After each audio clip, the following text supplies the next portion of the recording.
Excellencies, ladies and gentlemen, please welcome the NATO Secretary General, His Excellency Mr. Mark Rutte, and the Head of Mission of Ukraine to NATO, Her Excellency Ms. Alyona Getmanchuk.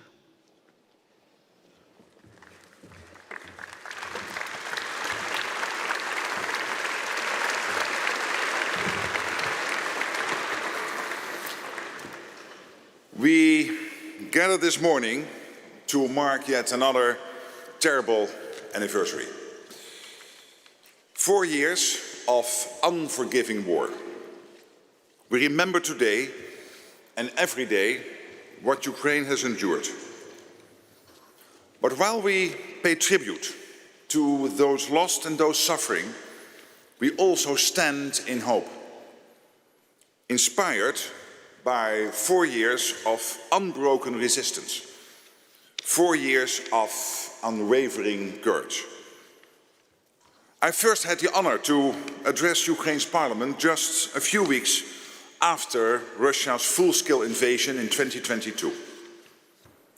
I said then that this war is about a sovereign people's right to choose its own path.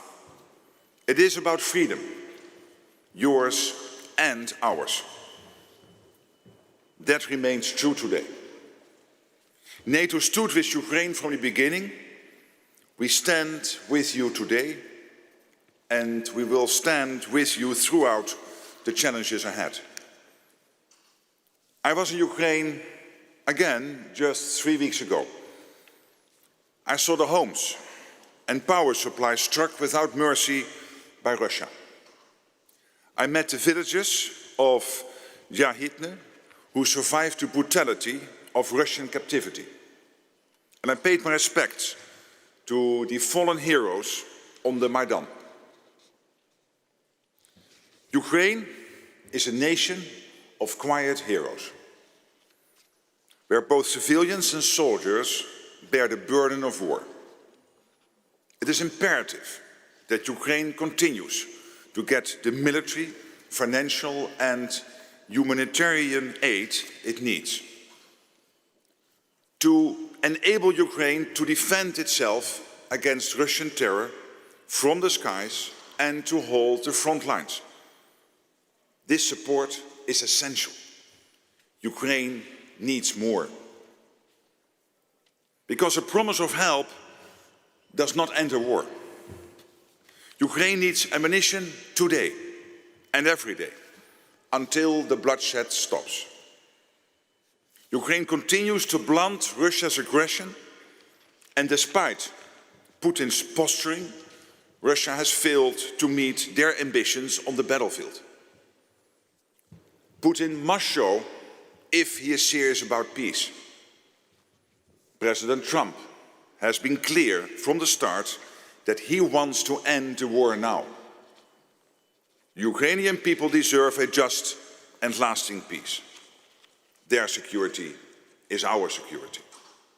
There cannot be true peace in Europe without real peace in Ukraine.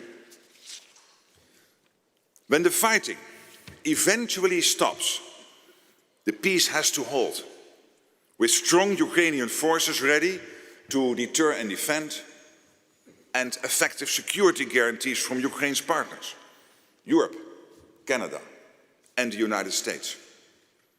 This will provide the stability for Ukraine to rebuild and will be the foundation of its prosperity. I know it's hard to think about the future when so much hardship remains.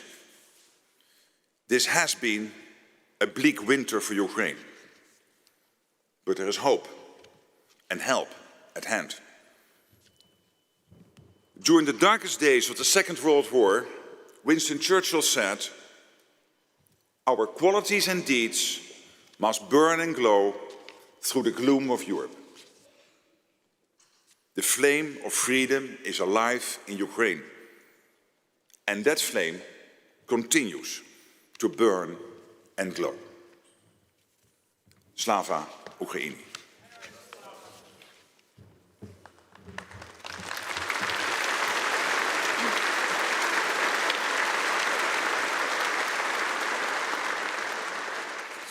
Dear Secretary General, Excellencies, dear friends, 4 years ago, on this very day and almost at this very hour, I received a phone call from a diplomat from one of the NATO member states. He asked me where I was and sounded very surprised to hear that I was still in Kyiv. You must leave immediately. Tomorrow Kyiv will be completely encircled. You won't be able to get out, and you understand what will be waiting for you, he said, referring to the so-called assassination list prepared by Russia at that time, which included not only politicians, but also activists and experts, people who had devoted their professional lives to ensuring that one day Ukraine would become a member of the European Union and NATO. I must admit, until the first explosions in the early morning of February 24, I refused to accept that a war of such scale was truly possible. It was not a lack of information, it was not a lack of intelligence data, some of it was even publicly available. It was a lack of imagination to believe that a single ruler, obsessed with imperial ambitions, would dare to launch a war on such a scale in 21st century Europe, and that no one would be able to stop him from doing so. But there is another thing which many around the world lacked even more imagination, that Ukraine would stand firm, bravely and unbroken for 4 long, bloody years. We have been able to do this for 4 reasons. First, the courage of our political leadership. At the moment when President Zelensky refused to leave the country, he broke Putin's entire calculation and inspired Ukrainian society to resist. Second, the bravery of our armed forces, who did not hesitate for a single moment to confront what was widely described as the second strongest army in the world. Thanks to them, Russia has failed to achieve any of its strategic military objectives. For 12 years now, I emphasize, not 4 but 12, Russia has been trying to fully occupy the Donetsk region. Over the past year, the Russians have managed to occupy only 0.7% of Ukrainian territory, and for the first time they have lost more people than they have been able to recruit.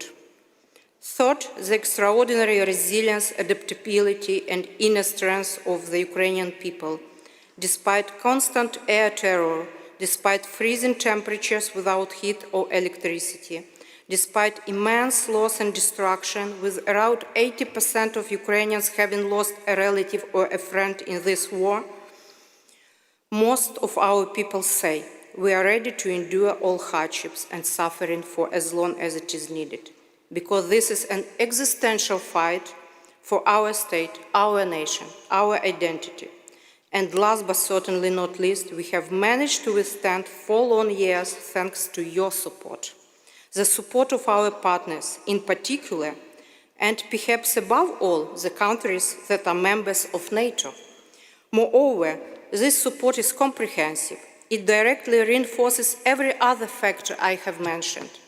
Without your assistance, our soldiers would not be able to hold the line and protect our cities.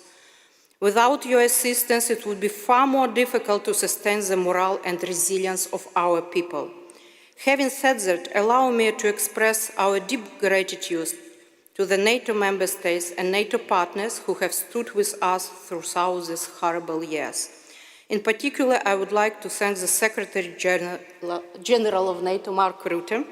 Thanks to your leadership, NATO has begun to play a new and vital role in enabling Ukrainians to defend themselves. The Pearl Initiative alone has become not just an important procurement tool, but one of our critical lifelines. But your support today is not only an investment in our and European defense. It is also an investment in genuine peace, the peace that Ukrainians desire more than anyone else in the world. Because every additional air defense system, every delivery of ammunition, every interceptor missile not only saves lives, it strengthens Ukraine's position at the negotiating table. It makes peace more likely, not less. True peace, a peace that respects Ukraine's sovereignty and right to choose its own future, including the alliances it joins. A peace backed by real security guarantees that will make it impossible for today's children in a few years to be forced to take up arms to defend their land. Like those who were children building Lego when Russia began its war in Donbass 12 years ago and are today fighting on the front line. That's why when we say that we do not want to pass this war to the next generation, we are talking about very concrete, specific things. While it is a great pleasure for me to see all of you here today, and I'm very grateful to everyone for being today, I would like this to be the last ceremony dedicated to yet another anniversary of war. To achieve that, Ukraine needs targeted support and Russia needs targeted pressure today more than ever. I am convinced that together we can make this happen. Distinguished colleagues, dear friends, and now a few words about the installation we are unveiling today called Volia. In Ukrainian, Volia means both freedom and will. This is what Ukraine's struggle is about. These 4 letters, taken from the name of a village in the Kherson region that was first occupied by Russia and then liberated by Ukrainian armed forces, also symbolize our ability not only to defend our land, but to reclaim it once we have the necessary resources.